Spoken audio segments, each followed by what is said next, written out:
My name is Ayleen. I am 26 years old, and if you were to meet me today, you might think I am just an ordinary girl with ordinary dreams. But my story is far from ordinary. It is a story of love that consumed me, shaped me, and in the end, broke me in ways I never imagined. They say love is the most beautiful feeling in the world, but no one tells you how destructive it can become when it's one-sided, when you love a man who never loved you back. I want to tell you my story, not because I expect sympathy, but because sometimes the weight of silence becomes unbearable. Sometimes, you have to let your heart bleed in words so that the pain doesn't drown you from inside. I grew up in a small city, where everyone knew everyone, where faces were familiar, and where secrets never stayed hidden for too long. My family was simple, middle class, and I was the youngest of 3 siblings. My childhood was unremarkable: books, school, helping my mother in the kitchen, listening to songs on an old radio. I never really knew what it meant to love until he came into my life. His name was Adrian. I met him when I was 19 years old, and from the first moment, something inside me shifted. It wasn't love at first sight, at least not the way movies show it, but it was something powerful. He was my brother's friend, older than me by 3 years, and he carried himself with a confidence I had never seen before. His laughter was effortless, his words smooth, and his presence magnetic. The first time he came to our home, I was helping my mother with tea. I remember stepping into the living room, holding a tray with cups, my hands slightly trembling because I wasn't used to meeting new people. He looked at me, just for a second, and smiled politely. That smile, God, I can still remember it.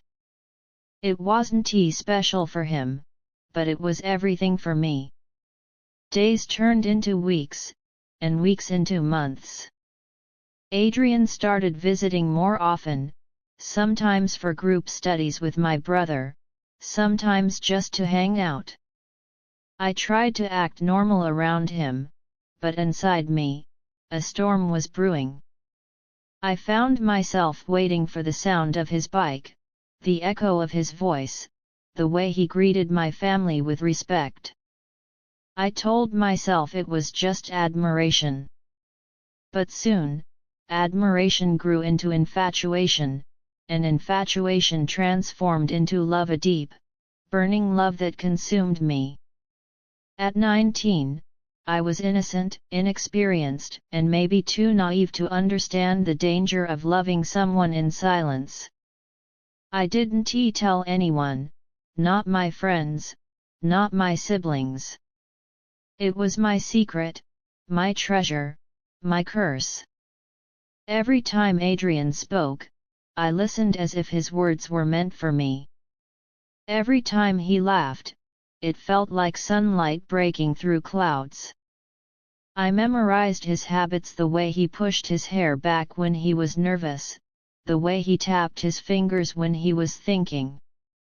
But here's the cruel part: Adrian never saw me the way I saw him. To him, I was just his friend's little sister, someone polite, someone nice, someone invisible in the way that matters. One day, I overheard a conversation between him and my brother. They were talking about relationships, and my brother teased him about girls. Adrian laughed and said, "Love, I don't believe in all that drama. Relationships are a waste of time. I like being free." Those words pierced through me like knives. How could he dismiss something that felt so sacred to me? But instead of killing my feelings, his indifference made them grow. It was as if my heart refused to listen to reason. Years went by. I turned 20, then 21. I finished college, and life kept moving forward. But my love stayed where it was, frozen in time, revolving around him. I wrote his name secretly in my notebooks, wrote letters I never sent, cried at night thinking about a future that would never come true. I remember one evening, it was raining heavily, and the power went out. My brother and Adrian were sitting in the living room with candles lit, and I was pretending to read.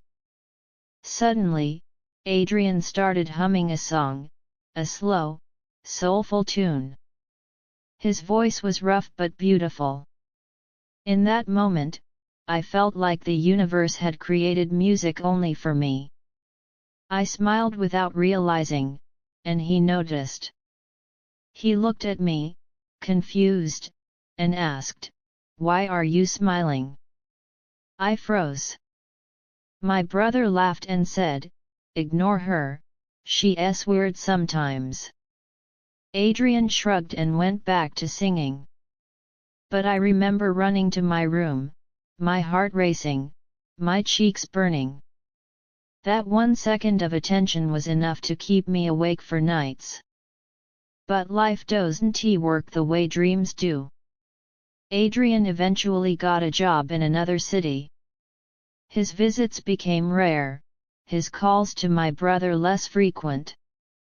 I told myself distance would cure me, that maybe I would forget him, that maybe someone else would fill the void. But when you truly love someone, even absence becomes a form of presence. His absence made me love him even more. At 23, my parents started talking about my marriage. Relatives would bring proposals, and my mother would ask me what kind of husband I wanted. I always gave vague answers, but inside, I knew the truth. I wanted Adrian, and only Adrian. How could I marry someone else when my heart was already taken? But Adrian, he never noticed. He never called me, never asked how I was, never gave me the smallest hint that he saw me as anything more than his friend's sister. And yet, like a fool, I kept hoping. Hope is the cruelest poison.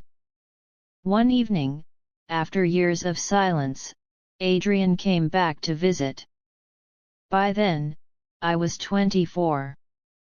I had matured, learned to hide my emotions better, but the moment I saw him at our doorstep, my heart betrayed me again.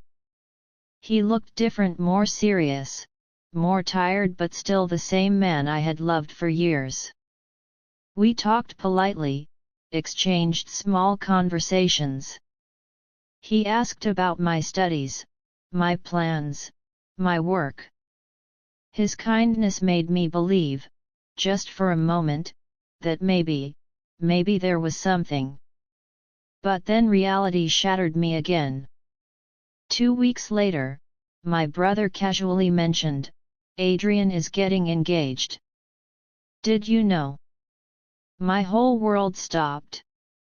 I smiled in front of my brother, pretending I was happy, but inside, everything collapsed. That night, I cried until my pillow was soaked. It felt like someone had ripped my chest open and left me bleeding. I couldn't breathe. I couldn't think. I kept asking myself, why him? Why did I fall for someone who never once looked at me the way I looked at him? I loved him with all my heart, but he never loved me back. When I found out about Adrian's engagement, it felt as though someone had stolen the air from my lungs. For days, I moved like a ghost around the house, smiling when I had to, answering questions when necessary, but inside, I was drowning. I told myself, be strong. If you love him, you should be happy for him. That's what all the stories say, right? That true love means wanting the other person's happiness, even if it's not with you. But let me tell you, that is the cruelest lie of all. Because no matter how much you try to convince yourself, your heart still breaks when the man you love belongs to someone else. The day of his engagement, I locked myself in my room. My brother and family went to attend, and I made excuses about feeling sick. Alone, I sat by the window, staring at the rain falling outside. Each drop against the glass felt like my tears being mirrored by the sky. I imagined him smiling, laughing, holding someone else's hand. A woman who wasn't me. A woman who would be his bride, his partner, his world. That night, I whispered his name into the darkness, over and over, as if saying it would somehow erase the pain. But it didn't. It only deepened it. Months passed. Adrian got married. My brother showed me pictures from the wedding, and each one cut through me like shards of glass. He looked so happy, so complete. And me, I felt emptier than ever. People around me noticed the change. My mother asked me often, "What's wrong, Ayleen? Why do you look so pale? Why are your eyes always swollen?" But how could I tell her? How could I explain that my heart had been buried alive? Eventually, life forced me to move forward. Work, responsibilities, the constant pressure of marriage proposals, it all kept piling up.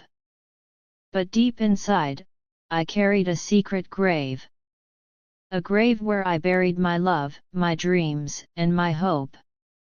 At 25, my parents became insistent about marriage. "You're getting older," they said.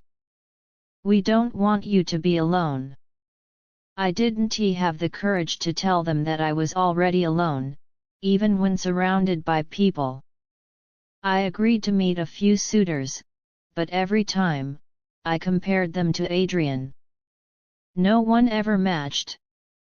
No one ever could. One evening, after much persuasion, I agreed to meet a man named Ryan. He was polite, respectful, and kind. He asked me about my hobbies, my work, my likes and dislikes. He even made me laugh, something I hadn't done in a long time. My parents were hopeful, thinking maybe I was finally moving on. But when I went to bed that night, all I could think was, why can't Ryan be Adrian? And once again, tears soaked my pillow. I realized then that I wasn't just in love with Adrian. I was chained to him. My heart had built its entire existence around a man who never once looked at me with love. And yet, life has a cruel way of testing you further. One day, while running errands, I bumped into Adrian and his wife at a cafe. It had been months since the wedding, and I thought I was prepared. But when I saw them together, her holding his hand, him smiling at her the way I always dreamed he'd smile at me, I felt the ground collapse beneath me. He greeted me warmly, like an old friend. His wife was sweet, kind, and completely innocent of the war raging inside me. I forced a smile, exchanged polite words, and left as quickly as I could. But the moment I stepped outside, I broke. My chest heaved, my legs shook, and I had to hide in an alley just to cry without being seen. That was the day I understood, Adrian was never mine. He never would be. The hardest part of one-sided love isn't the rejection. It's the realization that you were invisible all along. That while you memorized every detail about him, he never truly saw you.